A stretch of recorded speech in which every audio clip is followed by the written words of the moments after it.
Μπάλα πάει στον Ντεσόν Τόμας, Ερτέλ. Έχουν χρόνο λειτουργία ακόμα 14 δευτερόλεπτα.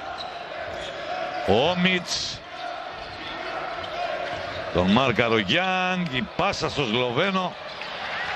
Καλή πάσα του Ερτέλ, δεν την αξιοποιεί ο Όμιτς. Ο Ολυμπιακός με τον Λοντζέσκι.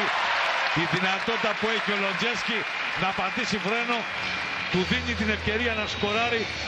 18-24 ο Ολυμπιακός που θα αφήνει να ψαλιδίσει τη διαφορά, να φέρει το παιχνίδι στα επίπεδά του. Στο τέλος της... Το σουτ 3 πόντων του Λοντζέσκι. Από εκεί που ο Ολυμπιακός... Τελευταία 10 δευτερόλεπτα στη τρίτη περίοδο. Εδώ ρισκάρισε, το έχει κάνει 2-3 φορές ο Ερτέλ. Του κλέβει την μπάλα.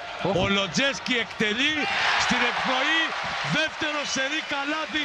3 πόντων, βάζει ένα ο Γκριν. Βάζει και ένα δεύτερο. Στο καπάκι ο Λοντζέσκι. 62-74, επαναλαμβάνω ότι ο Ολυμπιακός τρέχει ένα σερί 10-0. Και βρεθεί πίσω με 22 στην μέγιστη τιμή της διαφοράς. Το 52-74. Λοντζέσκι, καλή άμυνα, του χάνει κάτι, δεν δίνει διάδρομο. Γκριν. Για να τον δούμε απέναντι στον Γκρέιντζερ. Η πάσα. Ο Λοντζέσκι εκτελεί. 65-74. 67-76. Η ανάκαμψη του Ολυμπιακού ξεσήκωσε και τον κόσμο στην εξέδρα. Γκρέιντζερ πάει να αποστάρει. Γκριν, μάλιστα. Δείχνει εδώ και μια άλλη πτυχή του αγωνιστικού χαρακτήρα του, την άμυνα.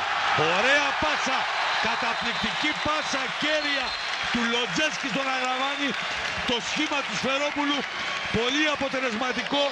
Ουσιαστικά είναι όλα τα λεφτά για αυτό που κάνει ο Ολυμπιακός, καταφέροντας να γυρίσει το μάτς, να ξανασηκωθεί. Και φες που δείχνει το χαρακτήρα του, δύο φορές που ο Ολυμπιακός κατάφερε να μειώσει τη διαφορά από τους 18 στους 9 και από τους 22 στους 7. Αντέδρασε χωρίς πανικό. Μάλιστα. Καλάθι για 3 από τον Μάτ Λοντζέσκι.